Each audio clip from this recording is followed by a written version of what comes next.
News express at 6 ಗೆ ಸ್ವಾಗತ. ನಾನು ಸುಷ್ಮಾ. ಚಾಮುಂಡೇಶ್ವರಿ ಅಖಾಡದಲ್ಲಿ ಹಳೆ ದೋಸ್ತಿಗೆ ಗುದ್ದಿದೆ ಕೇಟಗರು. ಚಾಮುಂಡೇಶ್ವರಿಯಲ್ಲಿ ಸಿದ್ದು ಸೋಲಿಗೆ ಪಕ್ಷದ್ರೋಹ ಮಾಡಿದ್ದು ಯಾರು? ಮಧ್ಯರಾತ್ರಿಯ ಪಾರ್ಟಿಯಲ್ಲಿ ಲಕ್ಷ್ಮಿಯನ್ನೇ ಕೊಂದ್ರ ಸ್ನೇಹಿತರು. ಪ್ರತಿಭಟನೆ ನಡೆಸುತ್ತಿರುವ ರೈತರಿಗೆ ಮೋದಿ ಕೊಟ್ಟ ಭರವಸೆ ಏನು? ಡಿವೈಎಸ್ಪಿ ಲಕ್ಷ್ಮಿಯನ್ನ ಆಕೆಯ ಸ್ನೇಹಿತರೇ ಕೊಂದಿದ್ದಾರೆ ಅಂತ ಹೇಳಿದ್ದು ಯಾರು? ಮರಣೋತ್ತರ ಪರೀಕ್ಷೆ ನಡೆಸಿದ ವೈದ್ಯರ ಪ್ರಾಥಮಿಕ ಮಾಹಿತಿಯಾದರೂ ಏನು? ಸಬ್ ಇನ್ಸ್ಪೆಕ್ಟರ್ ವಿಚಾರಕ್ಕೆ ಸಹೋದರಿ ಜೊತೆ ಕಿತ್ತಾಡಿದ್ರ ಲಕ್ಷ್ಮಿ? ಇದೆಲ್ಲವನ್ನು ನೋಡೋಣ ಸಾವಿನ ಸೀಕ್ರೆಟ್ ನ್ಯೂಸ್ ಎಕ್ಸ್‌ಪ್ರೆಸ್‌ನಲ್ಲಿ.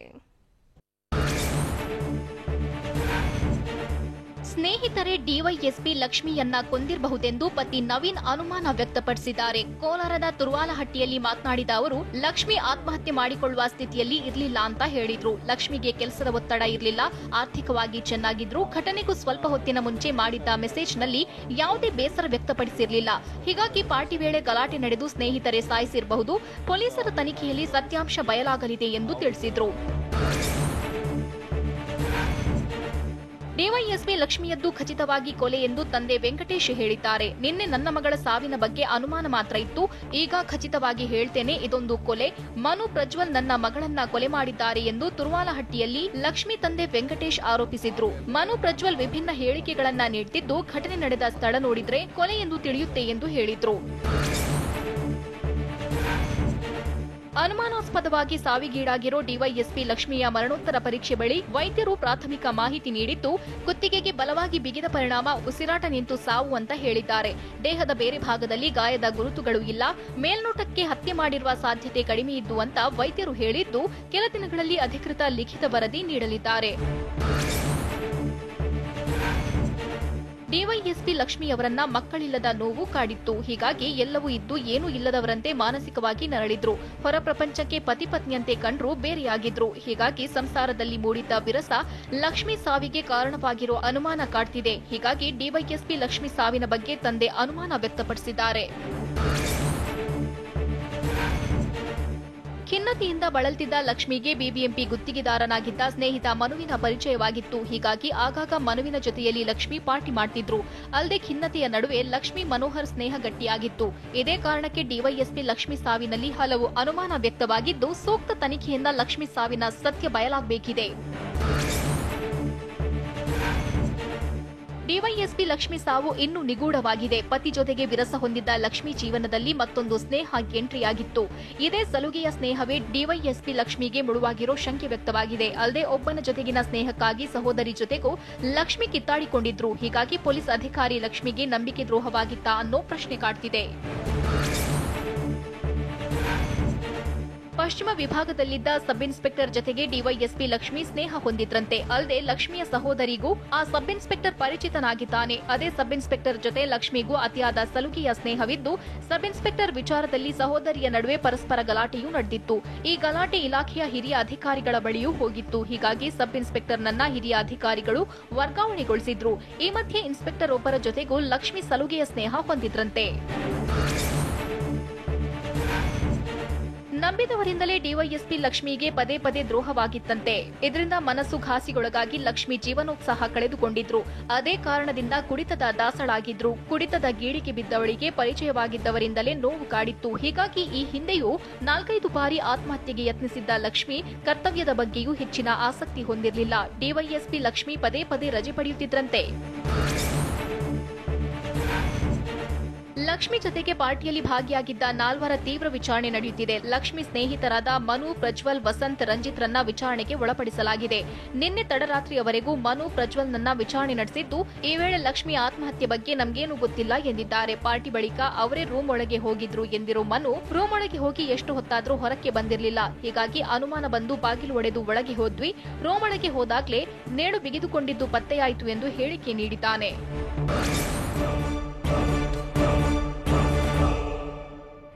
ದಿಢೀರ್ ನಾಪತ್ತೆಯಾಗಿದ್ದ ಹೊಸಕೋಟೆ ಟಿಎಚ್ಒ ಎಲ್ಲೆಲ್ಲಿಗೆ ಹೋಗಿದ್ರು? ಎಂಟಿಬಿ ನಾಗರಾಜ್ ಆಪ್ತನ ಕಿರುಕುಳದ ಬಗ್ಗೆ ಮಂಜುನಾಥ್ ಹೇಳಿದ್ದು ಏನು?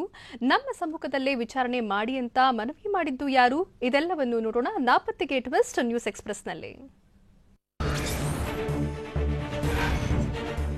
ಹೊಸಕೋಟೆ ಟಿಎಚ್ಒ ಮಂಜುನಾಥ್ ಹಾಸನ ಜಿಲ್ಲೆಯ ಚನ್ನರಾಯಪಟ್ಟಣ ಗಡಿ ಹಿರಿವಾಸಿ ಬಳಿ ಪತ್ತೆಯಾಗಿದ್ದಾರೆ.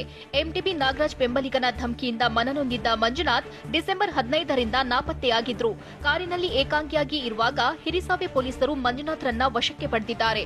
ಬಳಿಕ ಕುಣಿಗಲ್ ಪೊಲೀಸರಿಗೆ ಒಪ್ಪಿಸಿದ್ದು SP Ravi D Channannavar Nelamangala town police ಠಾಣೆಗೆ ಕರೆತಂದ್ರು.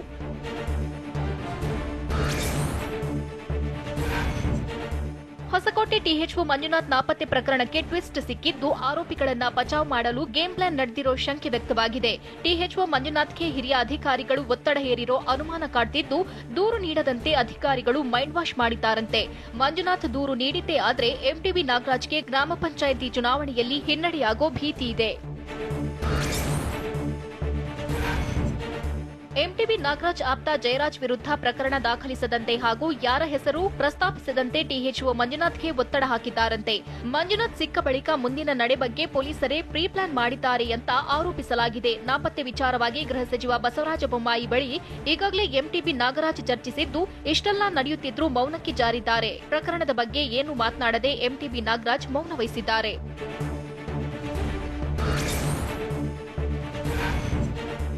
ಸುಜಾತ್ ಕ್ಲಿನಿಕ್ ಮೇಲೆ ದಾಳಿ ನಡೆಸಿದ್ದ ಮಂಜುನಾಥ್ ನಕಲಿ ವೈದ್ಯನ ಬಣ್ಣ ಬಯಲು ಮಾಡಿ 15 ಲಕ್ಷ ಮೌಲ್ಯದ ಔಷಧ ಜಪ್ತಿ ಮಾಡಿದ್ರು. ಹೀಗಾಗಿ 25 ಜನರೊಂದಿಗೆ ಟಿಎಚ್ಒ ಮಂಜುನಾಥ್ ಕಚೇರಿಗೆ ನುಗ್ಗಿದ್ದ ಎಂಟಿಬಿ ನಾಗರಾಜ್ ಆಪ್ತ ಜಯರಾಜ್ ಜೀವ ಬೆದರಿಕೆ ಹಾಕಿದ್ದ. ಅಲ್ಲದೆ ಜಪ್ತಿ ಮಾಡಿದ್ದ ಔಷಧವನ್ನ ವಾಪಸ್ ನೀಡುವಂತೆ ಒತ್ತಾಯ ಮಾಡಿದ್ದು, ನಿರಾಕರಿಸಿದಾಗ ಬಲವಂತವಾಗಿ ಔಷಧ ಹೊತ್ತೊಯ್ದಿದ್ರು. ಇದರಿಂದ ಸಾಕಷ್ಟು ಮನನೊಂದಿದ್ದ ಟಿಎಚ್ಒ ಮಂಜುನಾಥ್ ಕುಟುಂಬಸ್ಥರಿಗೂ ತಿಳಿಸದೆ ದಿಢೀರ್ ನಾಪತ್ತೆಯಾಗಿದ್ರು.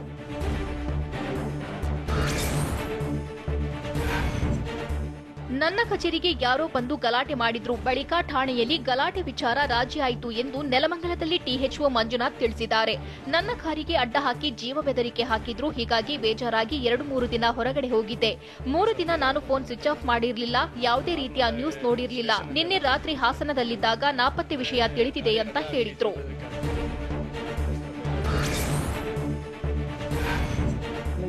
ನನ್ನ ಸಹೋದ್ಯೋಗಿಗಳು ಕಣ್ಣಲ್ಲಿ ನೀರು ಹಾಕಿದ್ದು ನೋಡಲಾಗಿಲ್ಲ. ಹೀಗಾಗಿ ಇಂದು ಬೆಳಗ್ಗೆ ಇಲ್ಲಿಗೆ ಬಂದಿದ್ದೇನೆ ಎಂದು ಹೊಸಕೋಟೆ ತಾಲೂಕು ಆರೋಗ್ಯಾಧಿಕಾರಿ ಮಂಜುನಾಥ್ ಹೇಳಿದ್ರು. ಮೊದಲು ನಾನು ನೇರವಾಗಿ ಚಿಕ್ಕಬಳ್ಳಾಪುರಕ್ಕೆ ಹೋಗಿದ್ದೆ. ಬಳಿಕ ರಾಮನಗರ, ಮಂಗಳೂರಿಗೆ ತೆರಳಿದ್ದೆ. ಬಳಿಕ ಹಾಸನಕ್ಕೆ ಬಂದಾಗ ವಿಷಯ ತಿಳಿದು ಎಸ್ಪಿಗೆ ಕರೆ ಮಾಡಿ ಬರ್ತಿದ್ದೇನೆಂದಷ್ಟೇ ತಿಳಿಸಿದ್ದೆ. ಟೋಲ್ ಬಳಿ ಹಿರಿಸಾವೆ ಪೊಲೀಸರು ನನ್ನ ಜತೆ ಬಂದ್ರು ಎಂದು ತಿಳಿಸಿದ್ರು. ಪರಿಷತ್ ಸದಸ್ಯ ಎಂಟಿಬಿ ನಾಗರಾಜ್ ಆಪ್ತ ಜಯರಾಜ್ ಧಮಕಿಯಿಂದ ನನ್ನ ಸಹೋದರ ನೊಂದಿದ್ರು ಎಂದು ಟಿಎಚ್ಒ ಮಂಜುನಾಥ್ ಸಹೋದರ ರಾಘವೇಂದ್ರ ಆರೋಪಿಸಿದ್ರು. ಅಧಿಕಾರಿಗಳ ಬಳಿ ಒಬ್ಬ ಚೇಲ ಬಂದು ಕೆಟ್ಟದಾಗಿ ಮಾತನಾಡಿದ್ದಾನೆ ಎಂದು ನನ್ನ ಸಹೋದರ ನೊಂದಿದ್ರು. ಜಯರಾಜ್ ವಿರುದ್ಧ ಸೂಕ್ತ ಕ್ರಮ ಕೈಗೊಳ್ಳಬೇಕು, ಇದ್ದಿದ್ರೆ ರಾಜೀನಾಮೆ ಕೊಡಿಸಿ ಕ್ಲಿನಿಕ್ ಹಾಕಿಕೊಳ್ಳುವಂತೆ ಹೇಳ್ತೀವಿ ಎಂದು ರಾಘವೇಂದ್ರ ತಿಳಿಸಿದ್ರು.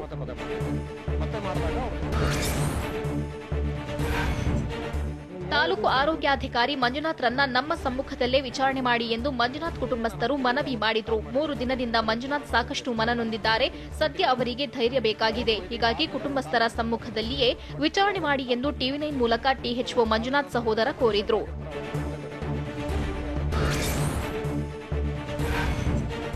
ತಾಲೂಕು ಆರೋಗ್ಯಾಧಿಕಾರಿ ಮಂಜುನಾಥ್ ಹೊಸಕೋಟೆ ಪೊಲೀಸ್ ಠಾಣೆಗೆ ಆಗಮಿಸಿದ್ರು. ಹೀಗಾಗಿ ಠಾಣೆ ಮುಂದೆ ಬಿಗಿ ಪೊಲೀಸ್ ಬಂದೋಬಸ್ತ್ ಮಾಡಲಾಗಿತ್ತು. ಠಾಣೆಗೆ ಸಾರ್ವಜನಿಕರ ಪ್ರವೇಶ ನಿಷೇಧಿಸಿದ್ರು. ಇನ್ನು ಟಿಎಚ್ಒ ಮಂಜುನಾಥ್ರನ್ನ ನೋಡಲು ಪೊಲೀಸ್ ಠಾಣೆ ಮುಂದೆ ಆರೋಗ್ಯ ಇಲಾಖೆ ಸಿಬ್ಬಂದಿ ಜಮಾವಣೆಯಾಗಿದ್ರು.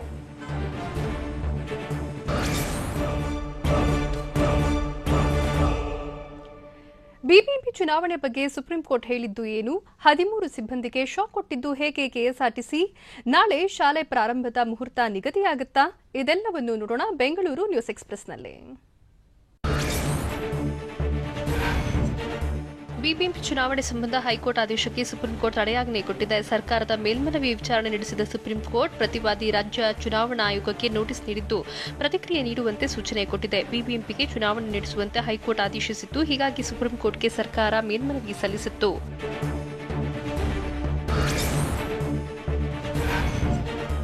ಸಾರಿಗೆ ಸಂಸ್ಥೆ ಸಿಬ್ಬಂದಿ ಅಮಾನತು ವಿಚಾರಕ್ಕೆ ಕೆಎಸ್ಆರ್ಟಿಸಿ ಸ್ಪಷ್ಟನೆ ನೀಡಿದ್ದು 13 ಸಿಬ್ಬಂದಿ ಮೇಲೆ ಮಾತ್ರ ಕ್ರಮ ಕೈಗೊಳ್ಳಲಾಗಿದೆ ಅಂತ ತಿಳಿಸಿದೆ. ಮಾಧ್ಯಮ ಪ್ರಕಟಣೆ ಬಿಡುಗಡೆ ಮಾಡಿರುವ ಕೆಎಸ್ಆರ್ಟಿಸಿ ಮುಷ್ಕರದ ಸಮಯದಲ್ಲಿ ಸಿಬ್ಬಂದಿ ಮೇಲೆ ದೈಹಿಕ ಹಲ್ಲೆ, ಬಸ್ ಜಖಂ ಮಾಡಿದ ಸಂಬಂಧ ಎಫ್ಐಆರ್ ದಾಖಲಾದ ಕೆಲ ಸಿಬ್ಬಂದಿ ಮೇಲೆ ಕ್ರಮ ಕೈಗೊಳ್ಳಲಾಗಿದೆ ಅಂತ ಹೇಳಿದೆ. ಅಲ್ಲದೆ ವೇತನ ಕಡಿತ ಮಾಡುವ ಬಗ್ಗೆ ಯಾವುದೇ ನಿರ್ಧಾರ ಮಾಡಿಲ್ಲ. ಸರ್ಕಾರದ ಮಟ್ಟದಲ್ಲಿ ಈ ಬಗ್ಗೆ ಚರ್ಚಿಸಿ ನಿರ್ಧರಿಸಲಾಗುವುದು ಅಂತ ತಿಳಿಸಿದೆ.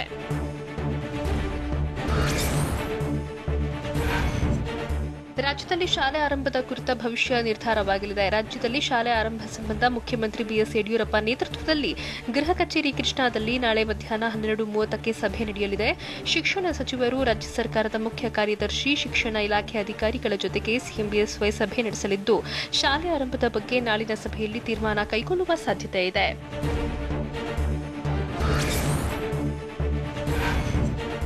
ಖಾಸಗಿ ಶಾಲೆಗಳ ಬೇಡಿಕೆಗಳಿಗೆ ಸರ್ಕಾರ ಸ್ಪಂದಿಸದ ಹಿನ್ನೆಲೆಯಲ್ಲಿ ಡಿಸೆಂಬರ್ 20ರಿಂದ ಆನ್ಲೈನ್ ಕ್ಲಾಸಸ್ ಬಂದ್ ಮಾಡೋಕೆ ನಿರ್ಧಾರ ಮಾಡಲಾಗಿದೆ. ಖಾಸಗಿ ಶಿಕ್ಷಣ ಸಂಸ್ಥೆಗಳ ಮಂಡಳಿ ಮಾಡು ಇಲ್ಲವೇ ಮಡಿ ಹೋರಾಟಕ್ಕೆ ಮುಂದಾಗಿದ್ದು, ಸರ್ಕಾರ ಶಾಲೆಗಳನ್ನು ಆರಂಭಿಸುವ ಸಮಯದಲ್ಲಿ ಖಾಸಗಿ ಶಾಲೆಗಳನ್ನು ಮುಚ್ಚೋಕೆ ಶಿಕ್ಷಣ ಸಂಸ್ಥೆಗಳು ಮುಂದಾಗಿವೆ. ಅಂತಿಮವಾಗಿ 10,000 ಖಾಸಗಿ ಶಾಲೆ ಬಂದ್ ಮಾಡಿ ಪ್ರತಿಭಟನೆಗೆ ನಿರ್ಧಾರ ಮಾಡಿದ್ದು, ಲಕ್ಷಾಂತರ ಮಕ್ಕಳಿಗೆ ಸಮಸ್ಯೆಯಾಗಲಿದೆ.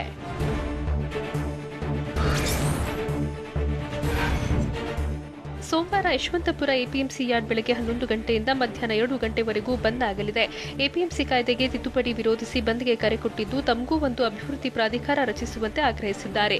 ಯಶವಂತಪುರ ಎಪಿಎಂಸಿ ಯಾರ್ಡ್ನ ಕೂಲಿ ಕಾರ್ಮಿಕರು, ಹಮಾಲಿಗಳು ಕೆಲಸ ಸ್ಥಗಿತಗೊಳಿಸಿ ಯಶವಂತಪುರ ಎಪಿಎಂಸಿ ಗೇಟ್ 4ರಿಂದ ರ್ಯಾಲಿ ನಡೆಸಲಿದ್ದು, ಸಚಿವ ಎಸ್ಟಿ ಸೋಮಶೇಖರ್ ಸ್ಥಳಕ್ಕೆ ಬರೆದಿದ್ದರೆ ಅನಿರ್ದಿಷ್ಟಾವಧಿ ಬಂದ್ಗೆ ಕರೆ ಕೊಡುವುದಾಗಿ ಎಚ್ಚರಿಕೆ ಕೊಟ್ಟಿದ್ದಾರೆ.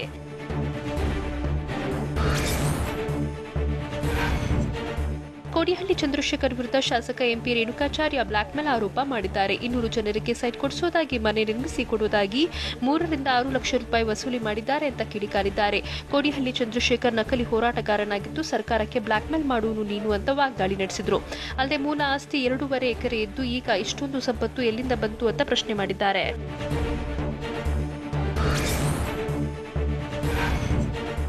ವಿಧಾನ ಪರಿಷತ್ನಲ್ಲಿ ಸಭಾಪತಿ ಪೀಠದ ಬಳಿ ಗದ್ದಲ ವಿಚಾರಕ್ಕೆ ರಾಜ್ಯ ಬಿಜೆಪಿಯ ಕೆಲವು ನಾಯಕರು ಅಸಮಾಧಾನ ವ್ಯಕ್ತಪಡಿಸಿದ್ದಾರೆ. ಸಭಾಪತಿ ಸ್ಥಾನದ ಕುರಿತು ಪಕ್ಷದ ಫೋರಂನಲ್ಲಿ ಈ ಬಗ್ಗೆ ಯಾವುದೇ ಚರ್ಚೆ ಆಗಿರಲಿಲ್ಲ. ಹೀಗಿದ್ರೂ ಆ ರೀತಿ ನಡೆದುಕೊಳ್ಳೋಕೆ ಯಾರ ನಿರ್ದೇಶನ ಇತ್ತು, ಇದರ ಬಗ್ಗೆ ಸ್ಪಷ್ಟತೆಯೇ ಇಲ್ಲ ಅಂತ ಬೇಸರ ತೋರ್ಪಡಿಸಿದ್ದಾರೆ. ಅಲ್ಲದೆ ನಿಮಗೆ ಯಾರು ನಿರ್ದೇಶನ ನೀಡಿದ್ದಾರೆಂದು ಗದ್ದಲದ ವೇಳೆ ಮುಂದೆ ನಿಂತಿದ್ದ ಬಿಜೆಪಿ ಸದಸ್ಯರಿಗೆ ಪ್ರಶ್ನೆ ಮಾಡಿದ್ದಾರೆ.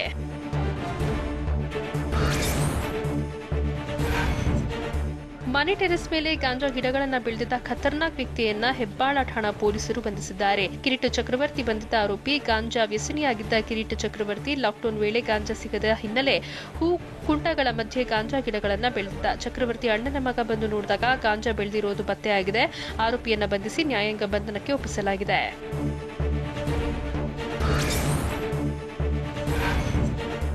ಸ್ಯಾಂಡಲ್ವುಡ್ ಡ್ರಗ್ಸ್ಗೆ ಸಂಬಂಧ ಪ್ರತಿಕ್ರಿಯಿಸಿರುವ ನಿರ್ದೇಶಕ ಇಂದ್ರಜಿತ್ ಲಂಕೇಶ್, ನಟಿಯರು ಮಾತ್ರ ಡ್ರಗ್ಸ್ ಸೇವನೆ ಮಾಡಿದ್ದಾರಾ, ನಾಯಕ ನಟರು ಯಾರು ಡ್ರಗ್ಸ್ ಸೇವನೆ ಮಾಡಿಲ್ವಾ ಅಂತ ಪ್ರಶ್ನೆ ಮಾಡಿದ್ದಾರೆ. ಶಕಿಲಾ ಸಿನಿಮಾದ ಸುದ್ದಿಗೋಷ್ಠಿಯಲ್ಲಿ ಮಾತನಾಡಿದ ಅವರು, ನಟರು ಕೂಡ ಈ ಕೇಸ್ನಲ್ಲಿ ಭಾಗಿಯಾಗಿದ್ದು, ರಾಜಕೀಯ ಪ್ರಭಾವದಿಂದ ಅವರು ಸೇಫ್ ಆಗಿದ್ದಾರಾ ಅಂತ ಅನುಮಾನ ವ್ಯಕ್ತಪಡಿಸಿದ್ರು. ಅಲ್ಲದೆ ಡ್ರಗ್ಸ್ ಪ್ರಕರಣದ ತನಿಖೆ ಬಗ್ಗೆ ಅಸಮಾಧಾನ ಇದ್ದು, ಇನ್ನೂ ಸರಿಯಾದ ತನಿಖೆ ನಡೆದಿಲ್ಲ ಅಂತ ಹೇಳಿದ್ರು.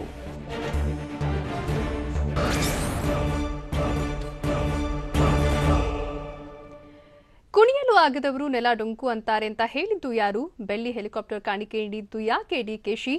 ಬಾಲಕನ ಅಪಹರಿಸಿ ಕಿಡ್ನಾಪರ್ಸ್ ಇಟ್ಟಿರೋ ಬೇಡಿಕೆ ಏನು?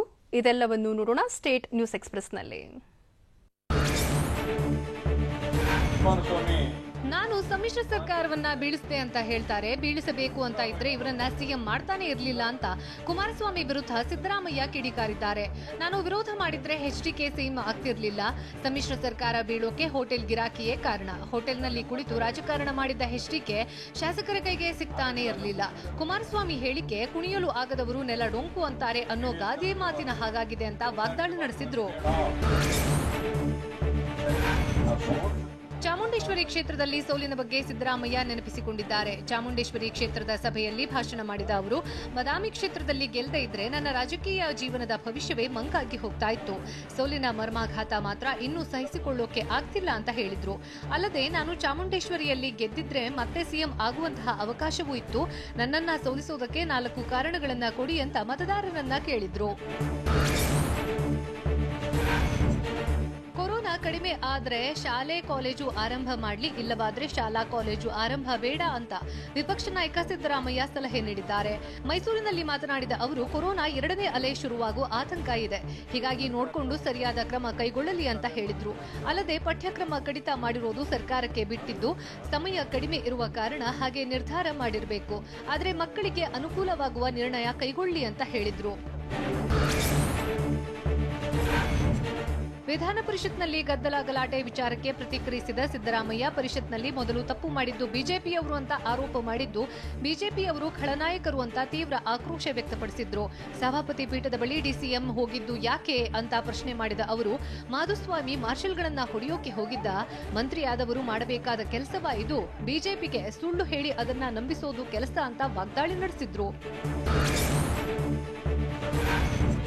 ಮೈಲಾರಲಿಂಗೇಶ್ವರ ದೇಗುಲಕ್ಕೆ ಕೆಪಿಸಿಸಿ ಅಧ್ಯಕ್ಷ ಡಿಕೆ ಶಿವಕುಮಾರ್ ಬೆಳ್ಳಿ ಹೆಲಿಕಾಪ್ಟರ್ ಕಾಣಿಕೆ ನೀಡಿದ್ದಾರೆ. 2018ರಲ್ಲಿ ದೇವಾಲಯದ ಮೇಲೆ ಡಿಕೆಶಿ ಇದ್ದ ಹೆಲಿಕಾಪ್ಟರ್ ಹೋಗಿತ್ತು. ಇದರಿಂದಲೇ ಡಿಕೆಶಿಗೆ ಸಮಸ್ಯೆಯಾಗಿತ್ತು ಎಂಬ ಚರ್ಚೆ ನಡೆದಿತ್ತು. ಹೀಗಾಗಿ ಶಾಪ ವಿಮೋಚನೆಗಾಗಿ ಬಳ್ಳಾರಿ ಜಿಲ್ಲೆಯ ಹೂವಿನಹಡಗಲಿ ತಾಲೂಕಿನ ಮೈಲಾರಲಿಂಗೇಶ್ವರ ದೇಗುಲಕ್ಕೆ ಬೆಳ್ಳಿ ಹೆಲಿಕಾಪ್ಟರ್ ಕಾಣಿಕೆ ನೀಡಿದ್ದಾರೆ. ಅಲ್ಲದೆ ದೇಗುಲದಲ್ಲಿ ವಿಶೇಷ ಪೂಜೆ ಸಲ್ಲಿಸಿದ್ರು. ಚಲುವರಾಯಸ್ವಾಮಿ ಹಾಗೂ ಸುರೇಶ್ ಗೌಡ ನಡುವೆ ಗಡ್ಡದ ವಿಚಾರಕ್ಕೆ ವಾಕ್ಸಮರ ನಡೆದಿದೆ. ಅನುಕಂಪ ಗಿಟ್ಟಿಸಿಕೊಳ್ಳೋಕೆ ಚಲುವರಾಯಸ್ವಾಮಿ ಗಡ್ಡ ಬಿಟ್ಟಿದ್ದಾರೆ. ಅಯ್ಯೋ ವೀಕ್ ಆಗಿದ್ದಾರೆ ಅಂತ ಜನ ತಿಳಿದುಕೊಳ್ಬೇಕು, ಒಂಟುಗಿಂಟು ಹೋದಾರು ಅಂತ ಸಿಂಪತಿ ಗಿಟ್ಟಿಸುವ ನೆಪ ಇದು ಅಂತ ನಾಗಮಂಗಲ ಜೆಡಿಎಸ್ ಶಾಸಕ ಸುರೇಶ್ ಗೌಡ ವ್ಯಂಗ್ಯವಾಡಿದ್ದಾರೆ. ಇದಕ್ಕೆ ನಯವಾಗಿಯೇ ತಿರುಗೇಟು ನೀಡಿದ ಚಲುವರಾಯಸ್ವಾಮಿ, ಸುರೇಶ್ ಗೌಡರು ದೊಡ್ಡವರು ಏನಾದ್ರೂ ಮಾತಾಡ್ಲಿ, ನಾವು ನಮ್ಮ ಶಾಸಕರ ಹೇಳಿಕೆಗೆ ತಿರುಗೇಟು ನೀಡುವಷ್ಟು ಬೆಳೆದಿಲ್ಲ ಅಂತ ಹೇಳಿದ್ದಾರೆ.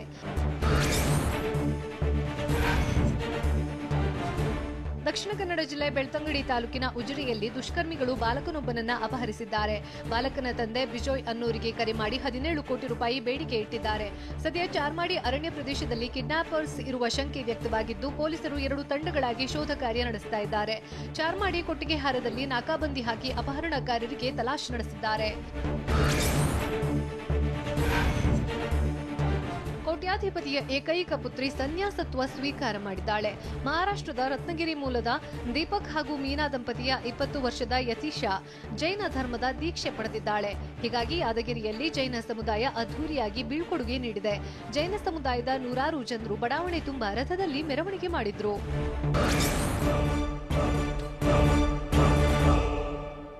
ಕಾಯ್ದೆ ಬಗ್ಗೆ ರೈತರಿಗೆ ಪ್ರಧಾನಿ ಮೋದಿ ಕೊಟ್ಟ ಭರವಸೆ ಏನು? ಡಿಎಂಕೆ ನಾಯಕರು ಉಪವಾಸ ಸತ್ಯಾಗ್ರಹ ನಡೆಸಿದ್ದು ಯಾಕೆ? ಬಿಜೆಪಿ ಸೇರೋಕೆ ಮುಂದಾಗಿರೋ ಸುವೇಂದು ಅಧಿಕಾರಿಗೆ ಎದುರಾದ ಶಾಕ್ ಏನು? ಇಂಥ ಮತ್ತಷ್ಟು ವಿಚಾರಗಳನ್ನು ನೋಡೋಣ ನ್ಯಾಷನಲ್ ನ್ಯೂಸ್ ಎಕ್ಸ್‌ಪ್ರೆಸ್ನಲ್ಲಿ. ಮಧ್ಯಪ್ರದೇಶದ ರೈತರನ್ನ ಉದ್ದೇಶಿಸಿ ಭಾಷಣ ಮಾಡಿದ ಪ್ರಧಾನಿ ಮೋದಿ ಕೇಂದ್ರದ ಕೃಷಿ ತಿದ್ದುಪಡಿ ಕಾಯ್ದೆಗಳ ಬಗ್ಗೆ ಮಾಹಿತಿ ನೀಡಿದ್ರು. ರೈತರಿಗಾಗಿ ನಮ್ಮ ಸರ್ಕಾರ ಹಲವು ಮಹತ್ವದ ನಿರ್ಧಾರ ಕೈಗೊಂಡಿದ್ದು, ನಮ್ಮ ನಿರ್ಧಾರಗಳ ಬಗ್ಗೆ ದೇಶದಲ್ಲಿ ಈಗ ಚರ್ಚೆಯಾಗ್ತಿದೆ. ಕೇಂದ್ರದ ಕೃಷಿ ತಿದ್ದುಪಡಿ ಕಾಯ್ದೆ ರಾತ್ರೋರಾತ್ರಿ ಬಂದಿಲ್ಲ. ರೈತ ಸಂಘಟನೆಗಳು, ವಿಜ್ಞಾನಿಗಳ ಜೊತೆ ಚರ್ಚೆ ನಡೆದಿದೆ ಅಂತ ಹೇಳಿದ್ರು. ಯುಪಿಎ ಸರ್ಕಾರದ ವಿರುದ್ಧ ವಾಗ್ದಾಳಿ ನಡೆಸಿದ ಪ್ರಧಾನಿ ಮೋದಿ, ಈ ಕಾಯ್ದೆಯಲ್ಲಿ ಏನು ತೊಂದರೆ ಇದೆ ಹೇಳಬೇಕು, ರಾಜಕೀಯದ ನೆಲೆ ಕುಸಿಯುತ್ತಿರುವ ಪಕ್ಷ ರೈತರ ಭೂಮಿ ಕಸಿದುಕೊಳ್ಳುತ್ತಿದ್ದಾರೆ ಎಂದು ಆರೋಪಿಸುತ್ತಿದೆ. ಇವರು ಅಧಿಕಾರದಲ್ಲಿದ್ದಾಗ ಸ್ವಾಮಿನಾಥನ್ ಆಯೋಗದ ವರದಿ ಶಿಫಾರಸು ಜಾರಿ ಮಾಡಿಲ್ಲ. ಯಾವುದೇ ಕಾರಣಕ್ಕೂ ಎಂಎಸ್ಪಿ ಬಂದ್ ಆಗೋದಿಲ್ಲ ಎಂದು ರೈತರಿಗೆ ಭರವಸೆ ನೀಡಿದ್ರು.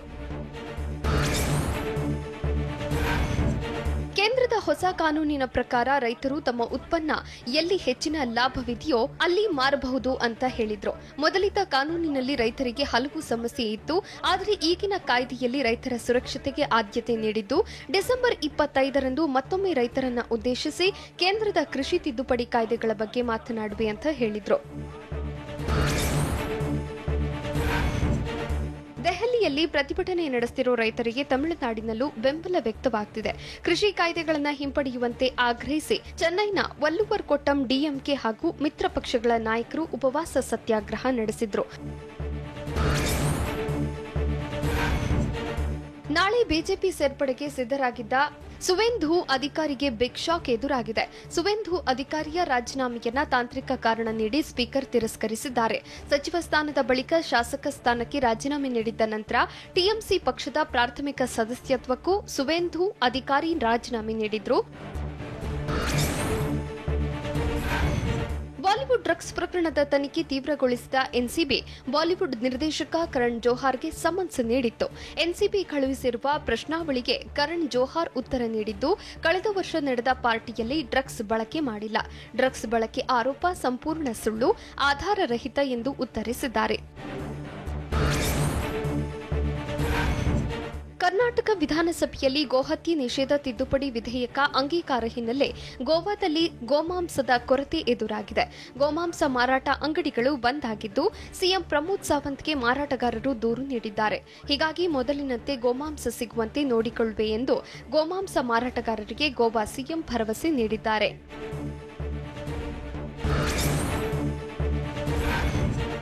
ದೇಶದಲ್ಲಿ ಮುಂದಿನ 2 ವರ್ಷದಲ್ಲಿ ಟೋಲ್ ಪ್ಲಾಜಾ ಇರಲ್ಲ, ಜಿಪಿಎಸ್ ಆಧಾರಿತ ಟೋಲ್ ಸಂಗ್ರಹ ವ್ಯವಸ್ಥೆ ಜಾರಿ ಮಾಡುವುದಾಗಿ ಕೇಂದ್ರದ ಹೆದ್ದಾರಿ ಭೂ ಸಾರಿಗೆ ಸಚಿವ ನಿತಿನ್ ಗಡ್ಕರಿ ಹೇಳಿದ್ದಾರೆ. ನೂತನ ಟೋಲ್ ಸಂಗ್ರಹ ವ್ಯವಸ್ಥೆಯಿಂದ ಬೊಕ್ಕಸಕ್ಕೆ 1.34 ಲಕ್ಷ ಕೋಟಿ ಆದಾಯ ಬರಲಿದೆ. ಶಿನಕನಸೇನ್ ಬುಲೆಟ್ ಟ್ರೈನ್ ಫೋಟೋ ಬಿಡುಗಡೆ ಮಾಡಲಾಗಿದೆ. ಜಪಾನ್ನ E5 ಸರಣಿಯ ಶಿನಕನಸೇನ್ ಬುಲೆಟ್ ಟ್ರೈನ್ ಮಾದರಿಯ ಬುಲೆಟ್ ಟ್ರೈನ್ ಭಾರತದಲ್ಲಿ ಸಂಚಾರ ಮಾಡಲಿದೆ. ಆದರೆ ಈ ಬುಲೆಟ್ ಟ್ರೈನ್ಗೆ ಸ್ವಲ್ಪ ಮಾರ್ಪಾಡು ಮಾಡಿದ್ದು ಮುಂಬೈ ಅಹಮದಾಬಾದ್ ಮಧ್ಯೆ ಸಂಚರಿಸಲಿದೆ.